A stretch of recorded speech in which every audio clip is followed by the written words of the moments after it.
Bonjour, mesdames et messieurs, et bienvenue à votre bulletin de nouvelles du 21 mars 2025. En manchette aujourd'hui, on a parlé avec M. Jean-Luc Barque, donc d'une rétrospective de sa vie politique. Bonjour et bienvenue à votre bulletin de nouvelles du 21 mars. Et en première partie d'émission, en première partie de bulletin, M. Jean-Luc Barque est venu dans nos studios. Comme il a annoncé qu'il quittait la vie politique en tant que maire lors des prochaines élections, donc il ne sera pas candidat. Il est venu parler avec nous un petit peu de ses plusieurs années, on parle presque de 40 ans de vie politique. Maintenant, il a été conseiller, il a par la suite été maire depuis 2009 et dans nos studios, il nous présente une partie de son bilan aujourd'hui. Jean-Luc, ça fait longtemps que tu es dans le domaine municipal. En 1983. OK, 1983. J'ai commencé comme conseiller. C'est M. Giroux, d'ailleurs, qui était venu me chercher. Il m'a demandé de se présenter dans son équipe. J'avais accepté. Depuis 1983 jusqu'en 2005, j'ai été conseiller. Puis de 2009 à aujourd'hui, c'est à la mairie. Même mon épouse me l'a déjà dit. Elle dit, quand je suis arrivé pour aller être conseiller, elle m'a dit, là t'es déloisé, tu vas t'aller dans le conseil, tu ne seras plus jamais ici, je te connais quand tu fais quand je t'implique. Tu t'impliques. Là, c'est là que j'ai été parti des loisirs au mois de mars suivant. On a eu des années, il n'y avait plus rien. Il n'y avait plus rien qui se faisait, il n'y avait plus de loisirs, il n'y avait plus de mode, de comité, rien. Tranquillement, on l'a fait renaître, puis là, je suis bien content, c'est avec les jeunes qu'il y a, puis moi, je trouve qu'ils font des belles choses. C'est sûr qu'ils ne peuvent pas tout faire parce qu'il y a les autres avec qui travaillent, mais au moins... il y a quelque chose qui se passe. Il y a quelque chose qui se passe. J'ai eu comme maire en 2009. Après ça, 2013, j'ai pas eu d'opposition. Après ça, 2017, j'ai été élu encore. Puis en 2021, j'ai pas eu d'opposition. Pas eu d'opposition. C'est une longue réflexion. Quand je regarde tout ce que j'ai accompli, puis tout ce que j'ai fait à l'heure actuelle, ben moi, je me dis, oui, écoute, j'ai pas été souvent chez nous. T'as pas été souvent? Des fois, il y a des semaines, quand j'arrivais dans la maison, ma femme, c'est sûr qu'elle me disait ça en face, là. Ben, quand je rentrais, elle me disait, vous êtes qui, vous, monsieur? Oui. Mais en plus, le gouvernement, c'est ça. Avec les années, il nous a donné beaucoup aux municipalités, mais l'argent ne suivait pas. C'est beau de dire, on va augmenter les taxes, mais on ne peut pas tout le temps le faire. Non. Il ne te donne pas l'argent. Des fois, il va t'en donner un petit peu, mais... On prend bien comme exemple la Sûreté du Québec. Mettons, ça n'est un cas qui est... Oui, en plus, j'ai siégé pendant 4 ans sur le CA de la FQM. Oui, la Fédération des municipalités du Québec. La des municipalités. C'est ça. Puis on l'a demandé, je me souviens, on l'avait demandé au gouvernement de mettre quelqu'un de la FQM sur la table de négociation avec la Sûreté du Québec parce qu'on payait 53 dans le temps. OK. Puis le gouvernement n'a pas voulu. C'est dans tout. Si tu veux t'impliquer, tu ne manqueras pas d'ouvrage. Tu seras pas. On n'est pas 40 heures semaine là, à Saint-Hyacinthe. Mais Ténuscous, là, pour vous dire, je faisais entre 15 et 20 heures. Oui, mais je ne dis pas 40 heures semaine, mais on tombe en période de crue des eaux. Là, des fois, ça tombe à 40 heures par semaine. Des situations d'urgence, il peut arriver n'importe quoi. Là. On s'entend que ça peut être ça peut basculer du jour au lendemain. Puis moi, j'ai une bonne relation avec tous les services que la MRC nous donne. On prend le service de sécurité incendie, bien, le chef, moi, il sait. Puis je l'ai demandé, puis il fait. Quand il y a un feu à Saint-Hyacinthe, je m'appelle. Il me dit que... Oui, c'est important, c'est important. Parce que je veux savoir, puis des fois, le monde te parle, puis dit « Hey, il y avait un feu là. Hein? » Je n'étais pas au courant, tandis que là, j'ai fait, je pense qu'on a, avec tous les conseils que j'ai eus, je pense qu'on a fait beaucoup de choses. Si on va y aller avec les travaux publics. Oui. Avec les travaux publics, en 2010, quand je suis arrivé, on a fait en 2009, puis on fait à peu près pour 550 000 $ d'asphalte. Mais le problème, c'est qu'on n'a pas écouté. Okay. Moi, je me souviens, on va parler avec l'ingénieur, parce qu'on était après à faire je ne me souviens plus c'était quoi. Puis là, c'est ça, j'ai dit qu'on a fait de belles asphaltes, mais j'ai dit... L'égouttement des rues se fait pas. Fait que là, on a commencé, avec le rang Saint-Isidore, Sainte-Marie, on était creusé des places puisque l'eau restait là, parce que c'était là. Fait qu'on a fait ça pour que ça s'égoutte. Après ça, on a fait l'égouttement des eaux aussi dans le Gouvernement, Bart, d'église puis d'école. On a tout refait au complet. Après ça, si on prend on a rehaussé le rang Saint-Isidore dans le cours d'eau la vigne. Oui. Tout le monde à cette pièce va savoir c'est quoi le cours d'eau la vigne. Mais on l'a fait parce que quand on avait une inondation, on avait tout le temps entre 5 et 6 maisons qui étaient isolées. Là, la police, les pompiers, ils ne pouvaient plus aller. Là, on l'a arrosé. Je ne dis pas qu'il n'y aura pas d'eau sur le chemin, que lorsqu'il va y avoir... Mais vous avez amélioré la situation. Ils vont être capables de passer. C'est ça. Après ça, on a fait la fondation durant Saint-Isidore jusqu'à Saint-Luc. On l'a fait au complet. La même chose à Saint-Joseph jusqu'à la rue d'Église. On a fait la rénovation des égouts et de l'aqueduc dans la rue du B et d'Église. Puis ça, c'est sûr qu'on a tout asphalté. En même temps, quand on a fait on a fait la fondation du rang Saint-Joseph, on a fait chaque côté, on a mis un tuyau. OK. Parce que l'eau restait dans la rue. Fait que là, puis moi, je sais, je passe à cette heure, il y a bien moins. C'est sûr, comme au printemps de même, puis qu'il y a de la neige, puis qu'il y a de la glace, l'eau va rester. Mais quand il pleut l'été, il n'y a pas d'eau dans il n'y a plus d'eau dans l'eau. Après ça, on a fait l'asphaltage de Saint-Michel jusqu'à Saint-Luc. Oui. On a fait le bouclage pour l'eau de l'église, la batte Gavremont puis de l'école. Oui. Ça, puis en même temps, on a emmené des égouts à M. Saint-Martin. OK. Puis il y a deux autres terrains qui étaient là. Oui, donc ça vient.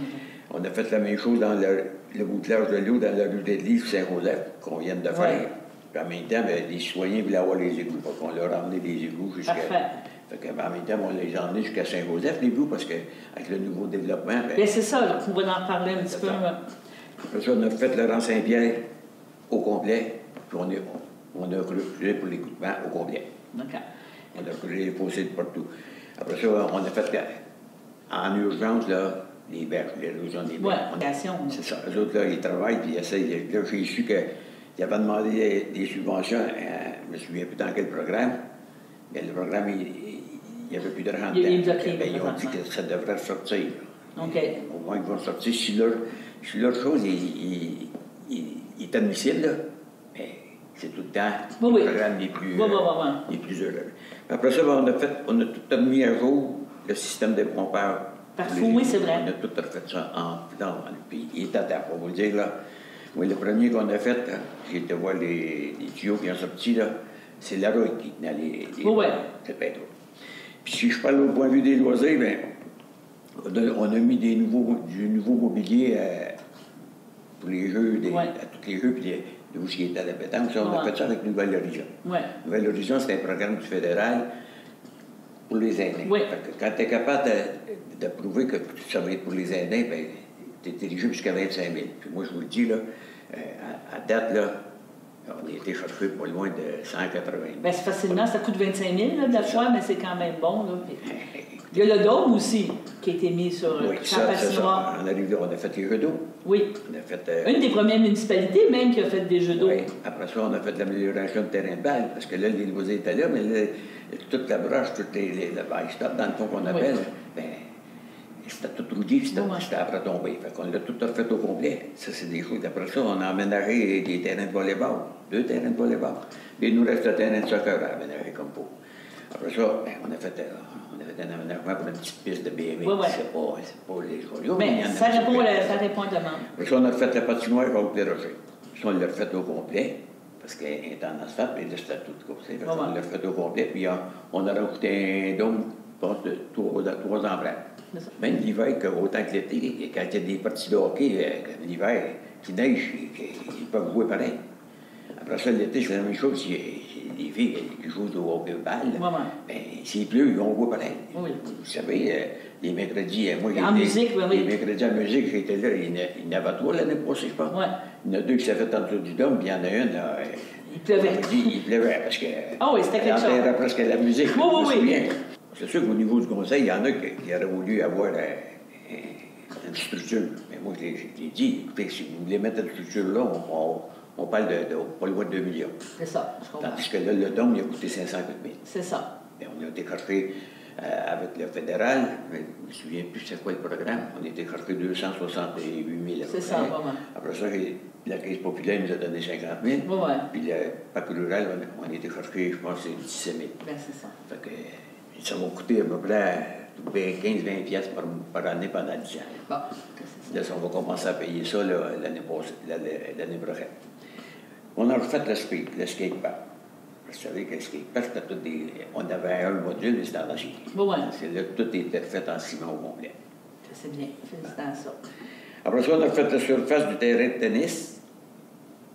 Puis on a rajouté, en même de terrain de tennis, la surface était faite, on a un terrain qui sert pour le tennis, puis l'autre terrain qui sert pour le tennis, puis le pick-up-ball. Le pick-up-ball qui est en mode maintenant, que c'est ça, exactement. Qui est beaucoup en mode.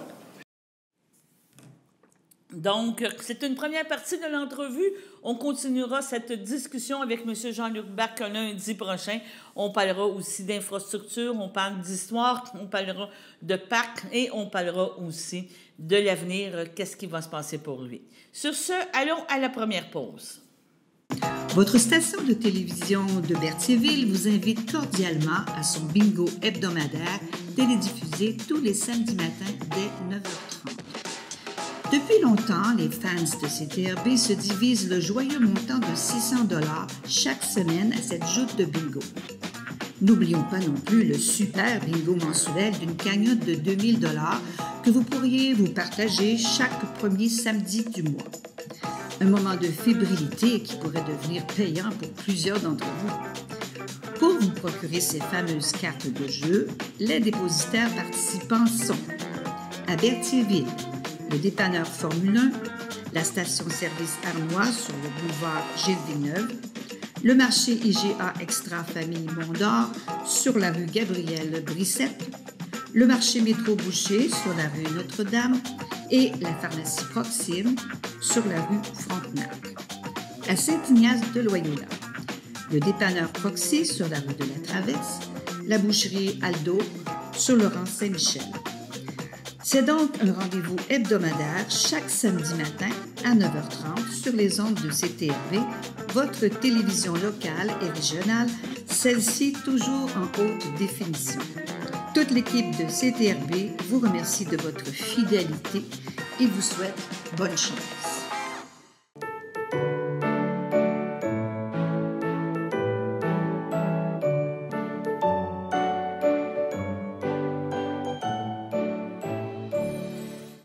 Donc, pour le 21 mars, la FADOC de l'île du Pas désire souhaiter bon anniversaire à Solange Joly et Roger Brissette.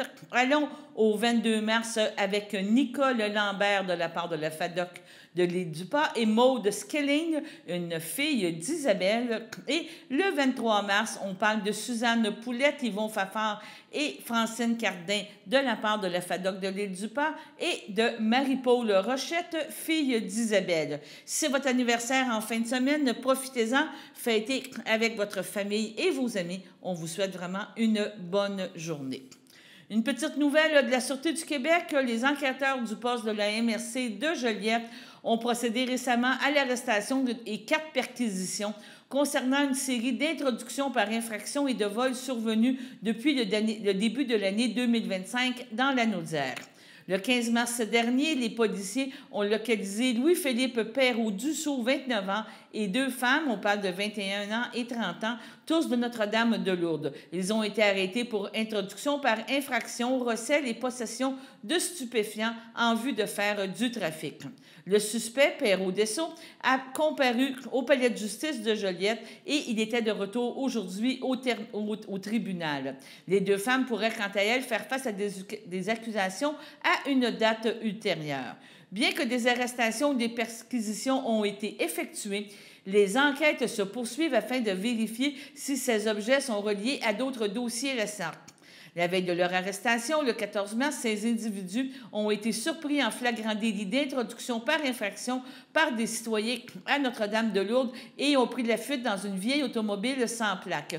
Plus tard, ce soir-là, l'homme suspect a été arrêté au bord d'un autre véhicule automobile. On parle d'une Subaru bleue pour conduite avec capacité affaiblie et possession de 1000 comprimés de méthamphétamine. Puis, le lendemain, durant leur patrouille, les policiers ont localisé le véhicule suspect de l'introduction d'automobile sans plaque et les 3 suspects ont été arrêtés.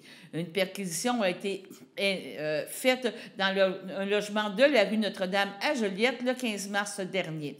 Des objets volés la veille ont été saisis. 3 autres perquisitions ont été faites par la suite. On parle du 19 mars à Saint-Zénon, Sainte-Élisabeth et Joliette. Et les policiers ont saisi plus de 6 000 comprimés de méthamphétamine, plus de 20 outils volés. On parle de compagnies de construction, items divers volés atteignant une valeur de 25 000 $, des velours, des trottinettes, des monstres de luxe.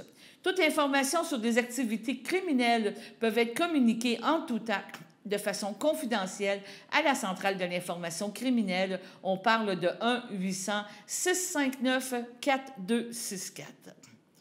Dans le cadre des conférences du CABA maintenant, ma série « Raconte-moi une histoire » présentée par M. Roger Boudreau, on vous parle de différents monuments, on pourrait dire historiques. Et cette fois-ci, M. Boudreau nous parle du Panthéon de Rome. Le Panthéon à Rome est une bâtisse impressionnante qui date vraiment du temps des Romains et a vraiment une histoire qui est assez fabuleuse à raconter. Écoutons M. Boudreau. Quand j'ai eu la chance de visiter Rome il y a quelques années, un des bâtiments qui m'a le plus impressionné, c'est le Panthéon. Pour plusieurs raisons. D'abord, c'est un bâtiment qui est en superbe état, même s'il date de l'Antiquité, c'est-à-dire qu'il a plus de 2000 ans. À l'origine, c'était un temple qui était dédié à toutes les divinités de la religion antique. Puis, au 7e siècle, le pape Boniface IV l'a transformé en église catholique, comme si à Rome on manquait d'église. C'est donc devenu la basilique de la Vierge aux Martyrs. Ce vénérable bâtiment est tout à fait hors de l'ordinaire à plusieurs points de vue. D'abord, et avant tout, son dôme est le plus grand de l'Antiquité, avec un diamètre extérieur de 130 pieds. Non seulement ça, mais il est aussi le plus vaste jamais construit, en béton non armé, c'est-à-dire sans barre d'armature à l'intérieur, pour augmenter sa capacité portable. Sur le fronton du bâtiment, on peut lire « M. Agrippa LF Costertium Fecit », qui veut dire « Marcus Agrippa, fils de Lucius, consul pour la 3e fois, le fit construire ».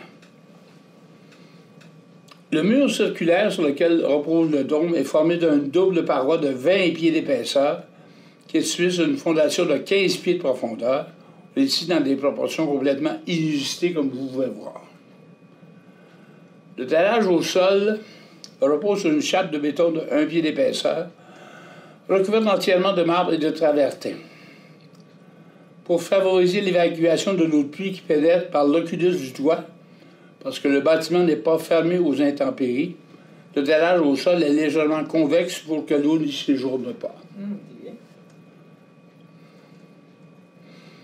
À l'extérieur, ce vaste dôme était à l'origine recouvert de tuiles en bronze.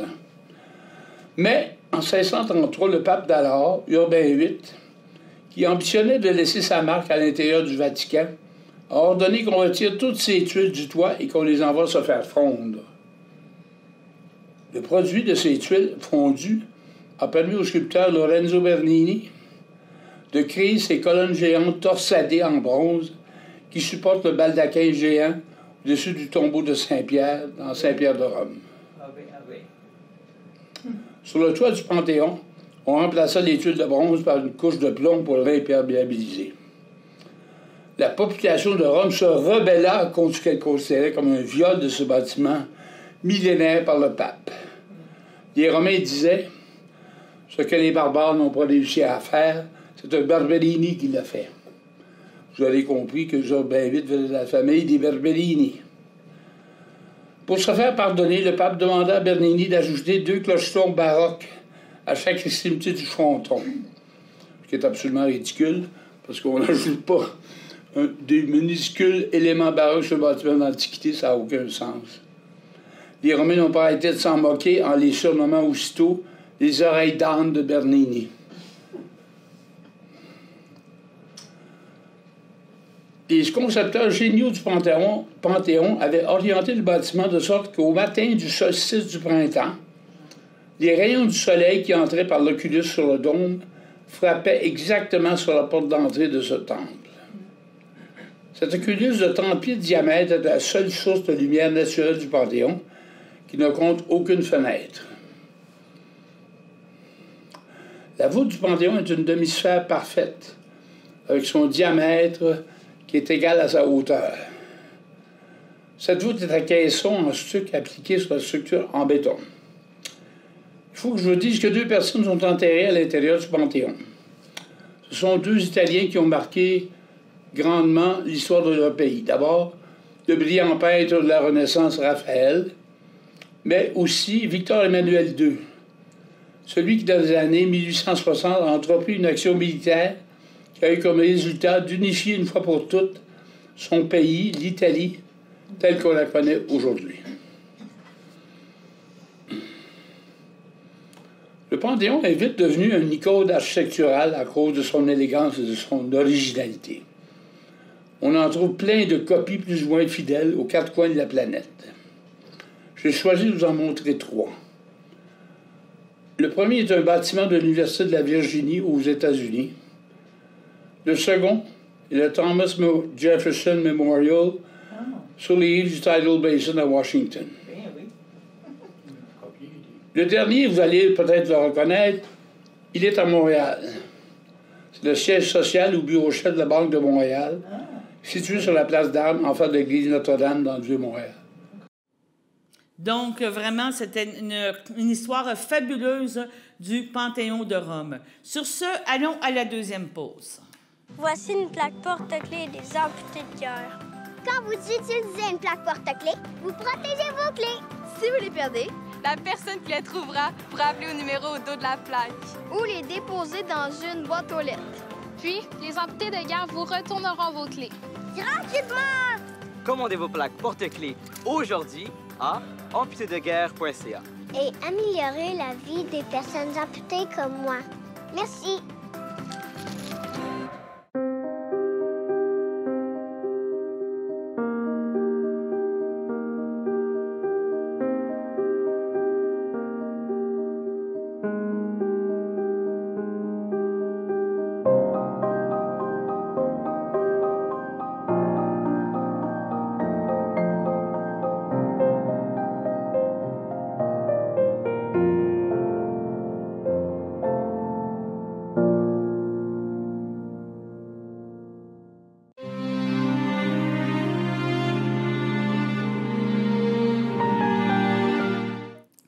Au centre hospitalier Pierre Le Gardeur, le 11 mars, à l'âge de 78 ans, est décédé M. Armand Rousseau, époux de Marie-Rose Isabelle demeurant à Berthierville. L'ayant précédé Anita Rousseau, il laisse dans le deuil, outre son épouse, ses enfants, Carole Rousseau, Michel Gervais, Francis Rousseau, Céline Boulanger, ses petits-enfants, Étienne Timothée, Nadège et Morane, ses arrière-petits-enfants, Clémence et Liana, ses frères, sœurs, beaux-frères et belles-sœurs, Gemma Rousseau, feu Claude Cochon, Jeanne Rousseau, feu Denis Paquin, Lucille Rousseau, Roland Vien, André Rousseau, Madeleine Boulic, Roland Rousseau, feu Nicole Tremblay, Marcel Rousseau, Francine Paradis, feu Amédée Rousseau, son filleul Patrick Isabelle, ses beaux-frères et belles-sœurs de la famille Isabelle, ainsi que plusieurs neveux, nièces, autres parents, amis. Selon le désir de M. Rousseau ne sera pas exposé. Au centre hospitalier Le Château du Champlain, le 10 mars, à l'âge de 87 ans, est décédé M. Jean-Luc Grégoire, époux de feu Suzanne Bourgeot, demeurant à Berthierville.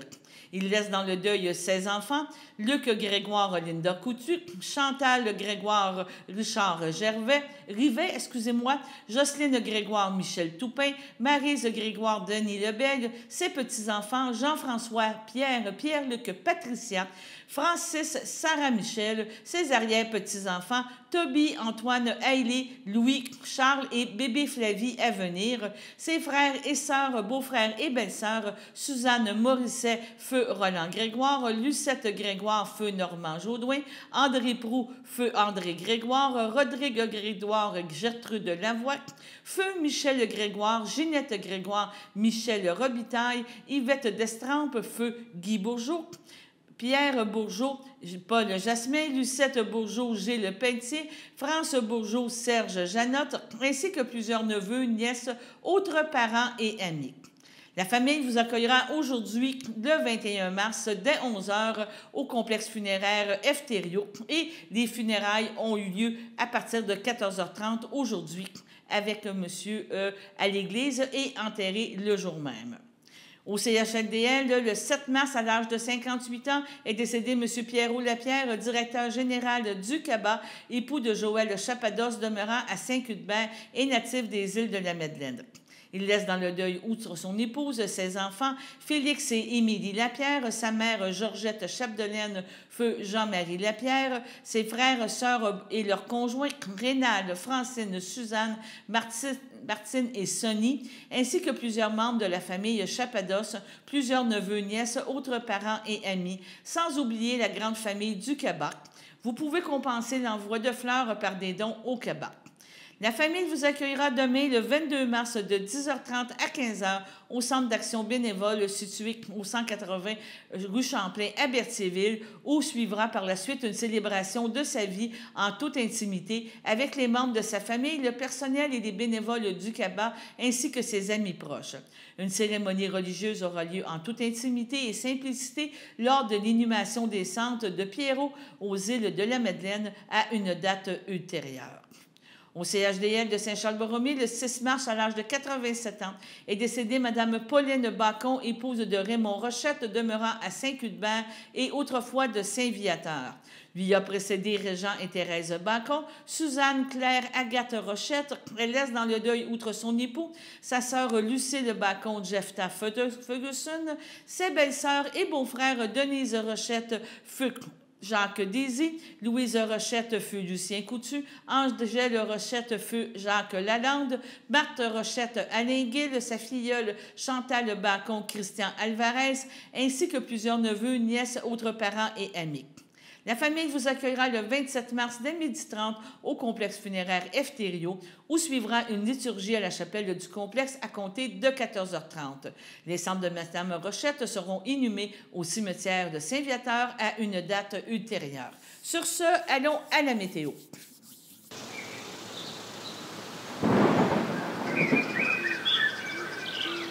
Bienvenue à votre météo en cette fin de semaine. Aujourd'hui, vendredi soir, ce sera un dégagé, une température de 1, un temps ressenti de -3. Vendredi nuit, ce sera des passages nuageux, une température de -3, un temps ressenti de -7. Samedi matin, ce sera un ciel variable, une température de -1, un temps ressenti de -5.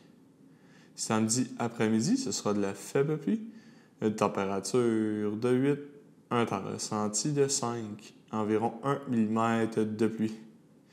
Samedi soir, ce sera des précipitations mixtes, une température de 2, un temps ressenti de -4, moins de 1 mm de pluie. Samedi nuit, ce sera des passages nuageux, une température de -11, un temps ressenti de -20.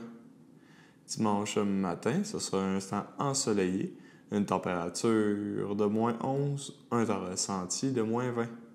Dimanche après-midi, ce sera ensoleillé, une température de -1, un temps ressenti de -5. Dimanche soir, ce sera dégagé, une température de -5, un temps ressenti de -9. Dimanche nuit, ce sera un ciel variable, une température de -8, un temps ressenti de -14. Et voilà, c'était tout pour votre météo.